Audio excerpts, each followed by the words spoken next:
আসসালামু আলাইকুম দর্শক, ব্রেকিং নিউজ। বাংলাদেশে অর্থনীতি ও সংস্কারের সহায়তায় জোর দেবে যুক্তরাষ্ট্র। মার্কিন প্রতিনিধি দল ঢাকায় আসছে আজ। ব্রেকিং নিউজ জানতে সম্পূর্ণ ভিডিও দেখুন। 3 দিনের সফর আজ শনিবার ঢাকায় আসছে উচ্চ পর্যায়ের একটি মার্কিন প্রতিনিধি দল। দুই দেশের ভবিষ্যৎ সম্পর্ক জোরদারের এই সফরে বাংলাদেশের অর্থনৈতিক স্থিতিশীল ও বিভিন্ন খাতে সহায়তার বিষয়টি গুরুত্ব পাচ্ছে। বাংলাদেশের বর্তমান সংকট উত্তরণের চাহিদা জানতে চাইবে ওয়াশিংটন। একই সঙ্গে বিষয়গুলোতে সামনের দিকে কিভাবে সহযোগিতা করা যায় তা নিয়েও আলোচনা করবে দুই পক্ষ। এদিকে ডক্টর মোহাম্মদ ইউনূসকে প্রধান করে অন্তর্বর্তী সরকার গঠনের পর এটাই যুক্তরাষ্ট্রের উচ্চ পর্যায়ের কোনো প্রতিনিধি দলের প্রথম ঢাকা সফর।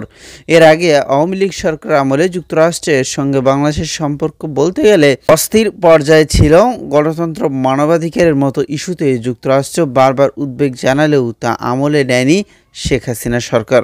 গত মে মাসে যুক্তরাষ্ট্রের দক্ষিণ ও মধ্য এশিয়া বিষয়ক সহকারী পররাষ্ট্রমন্ত্রী ডোনাল্ড লু 2 দিনের সফরে ঢাকায় এলেও সরকারের উচ্চ পর্যায়ের কারোর সঙ্গে কোনো বৈঠক বা কথাবার্তা হয়নি। কিন্তু গত মাসে ডক্টর ইউনূসের নেতৃত্বাধীন অন্তর্বর্তী সরকারকে অভিনন্দন জানানোর পাশাপাশি সহযোগিতার প্রতিশ্রুতি দেয় যুক্তরাষ্ট্র। এরই ধারাবাহিকতায় প্রতিনিধি দলটি ঢাকায় আসছে বলেও জানা যায়।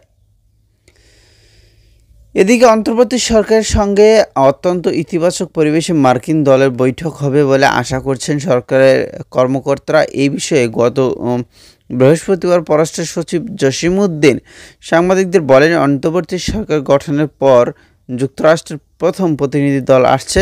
তারা এই সম্পর্ককে গুরুত্ব দেয়, সেটি বড় প্রতিফলন ঘটেছে এর মাধ্যমে। প্রতিনিধি দলের সদস্যদের পরিচয় দেখলে বোঝা যায় এই আলোচনা বহুমাত্রিক হবে। এটি একটি সুনির্দিষ্ট বিষয়ের মধ্যে সীমিত থাকবে না। আমরাও এর সঙ্গী রেখে প্রস্তুতি নিচ্ছি। তো দর্শক, ভিডিও সম্পর্কে মতামত দিবেন। ধন্যবাদ সকলকে।